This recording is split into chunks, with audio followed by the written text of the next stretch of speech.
dos preguntas que me hicieron más o menos directamente. La primera de cómo vemos el tema de la administración de servicios, entiendo, en Chile y también en otros países. Ajá. Más que eso, que es lo que a mí lo que me preocupa, y justamente hablando del tema de Villarán, que personalmente no lo consideraba de izquierda, pero ese es un problema. A veces, si en algún momento las fuerzas revolucionarias de izquierda asumieran un gobierno, ¿no? No lo digo solamente por el tema electoral, ¿cuáles serían las políticas para la administración del Estado, sobre todo de temas más urgentes como serían los servicios públicos? Para mí es mi gran incógnita personal, ¿no? Y quería saber si por ahí había algo que se había trabajado, o cuál era una propuesta siquiera reivindicativa que se tenía ya. Me complica un montón esa pregunta, porque no habíamos pensado tanto cómo vamos a gobernar, más bien estamos medio preocupados de ver cómo nos organizamos, cómo crecemos. Pero sí, pero hay que saber cómo vamos a actuar una vez que seamos gobiernos revolucionarios. Respecto también sobre los temas económicos. Sí. En Cuba, ¿no? Sí. Mira, bueno, claro, sería vaga la respuesta que te podría dar, de que lo tengamos realmente formulado, o trataría de ahora de medio improvisarte una cosa, no creo que sea la idea, no estamos aquí para... pero mira, dos elementos que pudieran resultar de interés que quisiera tocar. En el contexto actual en Chile, nosotros nos vemos frente a un modelo donde todos los servicios, la organización de administración de todos los servicios sociales están más bien en manos de empresas privadas, de capitales privados, subsidiados por el Estado. Esa es como la regla.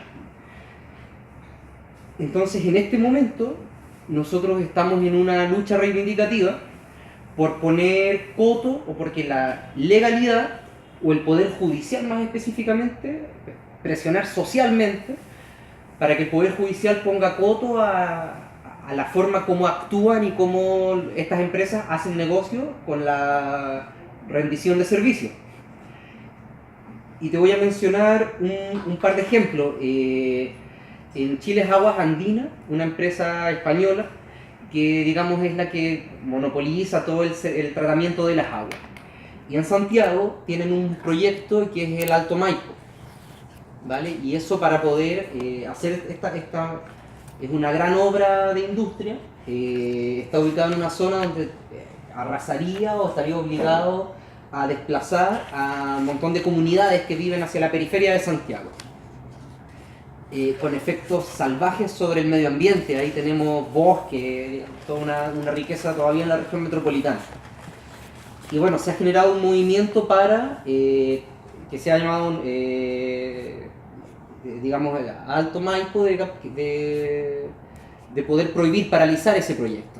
Se ha hecho toda una movilización, toda una articulación en torno a eso, y el año pasado tuvimos una victoria en ese sentido, un fallo favorable a la paralización de este proyecto hasta que no haya nuevas condiciones de cuidado socioambiental.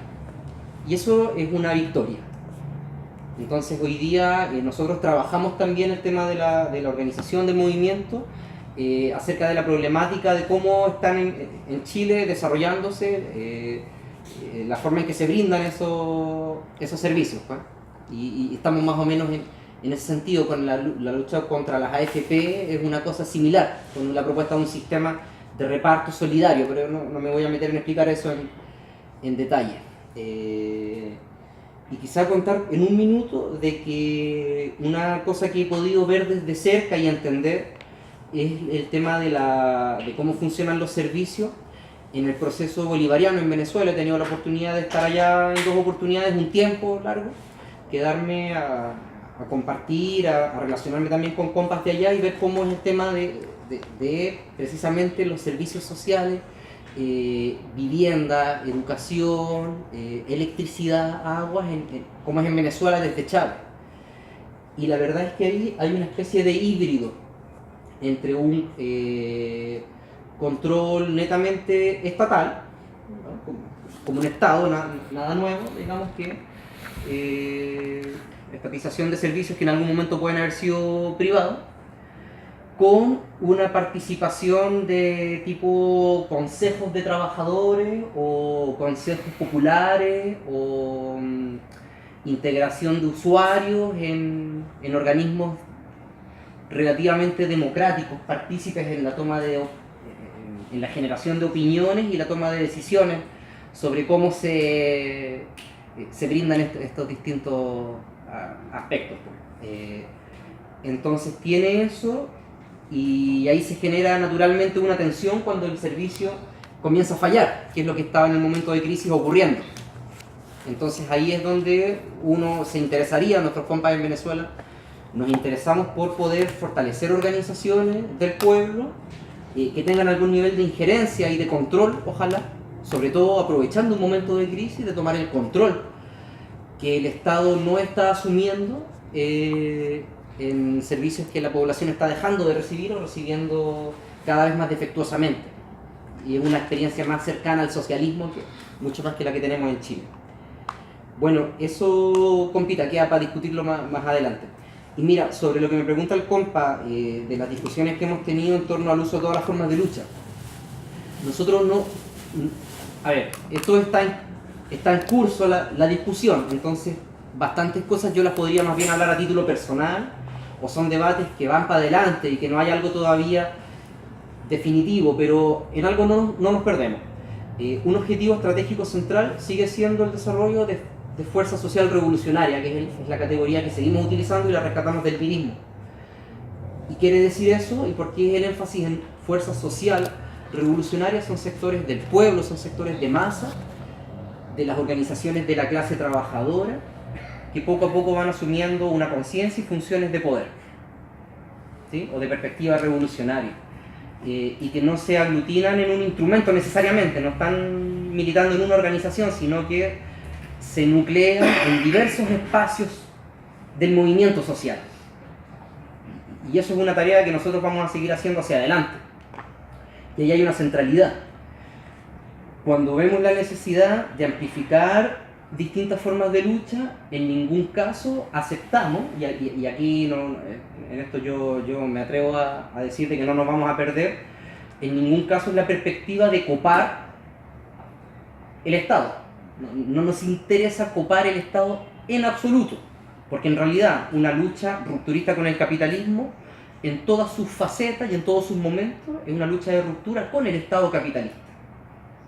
¿Cómo vamos a pretender coparlo? ¿Cómo vamos a pretender dotarlo de gente, de fuerza, de inteligencia, de vida, de ideas democráticas? Que le estaríamos realmente haciendo el juego a la burguesía. ¿Ya? En ningún caso pretendemos copar ni el Parlamento ni ninguna de las demás instituciones. Y tampoco creemos que nuestra centralidad política en ningún caso se deba volcar a tributar a la democracia. Nosotros no queremos tributar a la democracia burguesa. Nosotros queremos desarrollar una democracia socialista desde las bases, que se plantee un quiebre, más bien un escenario de confrontación en el sentido estratégico. Sí. Eso está enmarcado en la construcción del poder popular. Claro. Y eso es.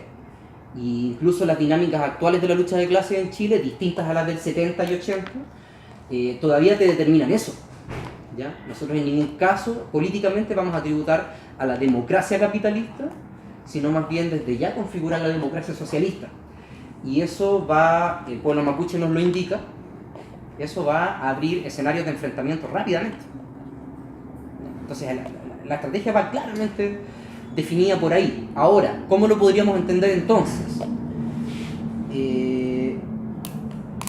Nosotros podríamos, dentro de no mucho tiempo, por ejemplo, vernos en la necesidad de contar con la simpatía o con la ayuda o con la colaboración de alguna persona de izquierda que honestamente se haya ganado un lugar institucional, que pueda no ser militante nuestro, que sea un compa, y hay compas miristas, hay compas que fueron frentistas, que en algún momento disputan una alcaldía o un puesto en el Parlamento. Y cómo a nosotros nos serviría tenerlo de aliado político para, incluso en términos más conspirativos, poder recibir alguna información, más bien en ese ámbito. Eso creemos que podría ser una necesidad pronto. Como una persona que gana un lugar institucional nos puede, por detrás, abrir espacio y facilitar el ingreso, una representación en la dirección de un movimiento social que nos importa y que tenemos gente y que le vamos a dar un contenido clasista. Y como una persona, una autoridad de lo que sea, nos podría por atrás facilitar el ingreso. Por ejemplo, no es que en lo pronto, y yo creo que eso en realidad yo no lo veo así, de que vamos a estar haciendo campaña para el Parlamento.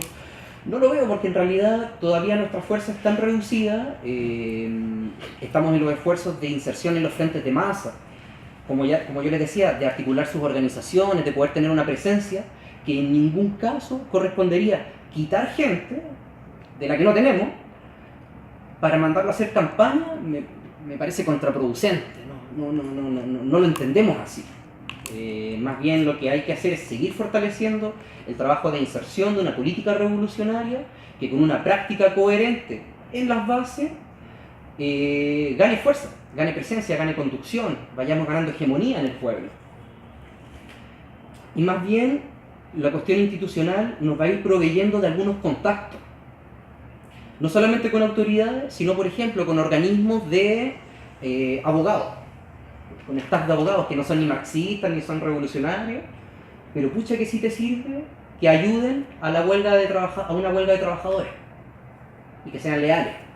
O cómo nos sirve tener simpatía con una fundación que hace investigaciones científicas y nos permita a nosotros pensar el problema medioambiental desde un punto de vista revolucionario, a través de un contacto con una fundación que tampoco ni es marxista, ni leninista, ni guevarista, ni revolucionaria, pero entonces nosotros vamos llegando. En ese sentido, las distintas formas de lucha. Pero en realidad, el formato de la lucha de clases en Chile, como nosotros lo entendemos, sigue propendiendo a la movilización radical y a la confrontación directa como centralidad táctica inclusive. No solo estratégica, sino táctica también. Porque cuando nosotros luchamos de forma consecuente por nuestras reivindicaciones, la policía, la patronal y todas las autoridades nos caen a palo. No vemos que a nuestra gente la tengamos que quitar de la lucha para poder blanquearla y mandarla a candidatearse. Eso no está dentro del panorama de las discusiones que estamos dando, sino más bien el sentido de cómo nosotros cuando crecemos como organización y nos instalamos, abrimos redes y contactos y canales que nos van a ser útiles desde allá y para más adelante, más bien en ese enfoque.